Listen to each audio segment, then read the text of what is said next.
Bonjour et bienvenue, voici notre tour d'horizon économique, géopolitique et boursier. Nous sommes le jeudi 22 février. Pour comprendre comment tourne la planète finance, c'est sur la bourse au quotidien et nulle part ailleurs. L'épisode du jour s'intitulera « Jeu de massacre en terrain miné ».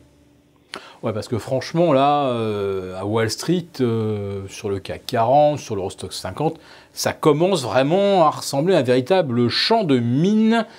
Et il ne faut pas poser son pied n'importe où, et surtout pas sur des valeurs relativement fragiles. On en a la démonstration ce matin avec tout d'abord Vallourec qui perd 11%, qui efface tous ses gains du début de l'année, sur la publication d'une perte pas très spectaculaire, mais les opérateurs espéraient que cette perte se résorberait. La sanction est immédiate, elle est terrible.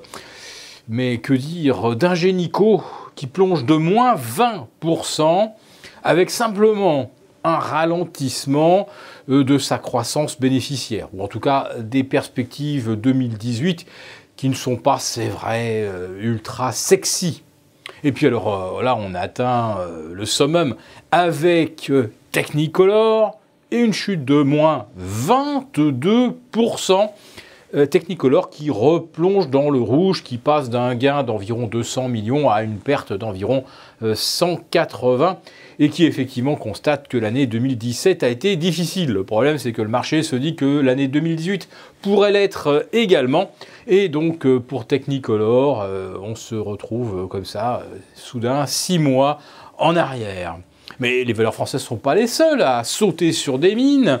Les mines des trimestriels, puisqu'on a vu Walmart se désintégrer de moins 10,5% mardi.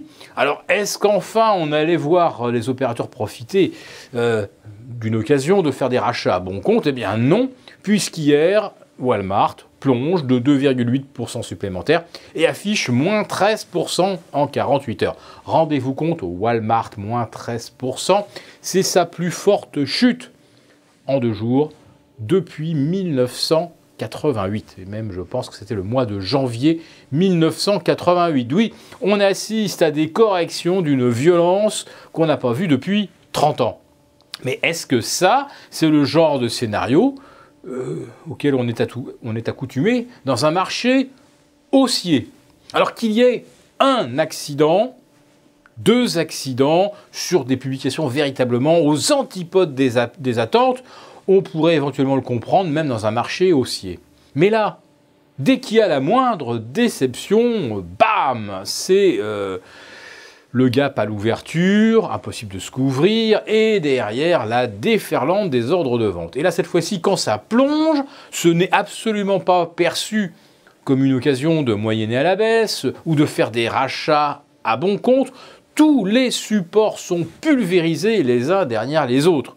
Qu'est-ce que ça veut dire? Eh bien que non seulement il n'y a pas d'acheteurs sur les supports, mais que chaque fois qu'on s'en rapproche, les algos sont prêts même à prendre un petit peu d'avance en anticipant une cassure et en vendant alors soit les positions détenues, soit pour des fonds plus offensifs, en passant carrément en vente à découvert. Et la position de vente à découvert s'est soudain envolée sur Walmart. Et sur Vallourec, eh bien, on retrouve les vendeurs à découvert qui avaient mis la misère au titre de 2014 à 2017. Oui, nous avons vraiment là des comportements de marché qui sont typiques d'opérateurs complètement adverses au risque. Si les résultats sont bons, ça passe. S'ils déçoivent, ça ne passe pas du tout. Si les perspectives 2018 sont abaissées, comme pour Walmart, semble-t-il, eh bien là, on voit que c'est le grand nettoyage des portefeuilles.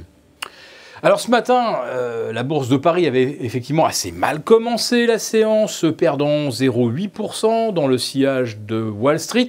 Wall Street qui s'est complètement retourné à la baisse hier soir. Là aussi, on a l'impression d'un effet champ de mine. La mine s'appelait Minute de la Fed. Une Fed qui se montre plus vigilante sur l'inflation, qui anticipe une croissance plus soutenue, et, bah oui, le risque de voir les pressions inflationnistes se renforcer, ce qui est la rançon naturel de la croissance. Alors de là à passer de 3 à 4 hausses de taux cette année, certains font déjà le calcul, et vous voyez toutes les échéances obligataires aux États-Unis battre des records annuels. Alors on est à 1,40 maintenant sur le 1 mois. On était à 0,30 à l'automne 2016 et on était à 0 fin août 2015, rendez-vous compte. Le 2 ans, lui, bah, ça y est, il est à 2,27, le 10 ans à 2,95 et le 30 ans, la référence pour le marché immobilier, pour les crédits hypothécaires, atteint, lui, un peu plus de 3,20%. Donc ça change effectivement pas mal la donne pour les emprunteurs et surtout ceux qui empruntent à taux variable. Et là aussi, nous pensons que l'immobilier aux États-Unis et au Canada, surtout au Canada, eh bien c'est devenu aussi un véritable champ de mine qui va mettre le pied sur le détonateur. Le Canada ou les États-Unis, de toute façon, ça ne change rien. Fondamentalement, les taux sont à des niveaux tels qu'aujourd'hui, ça ne peut plus qu'exploser de tous les côtés.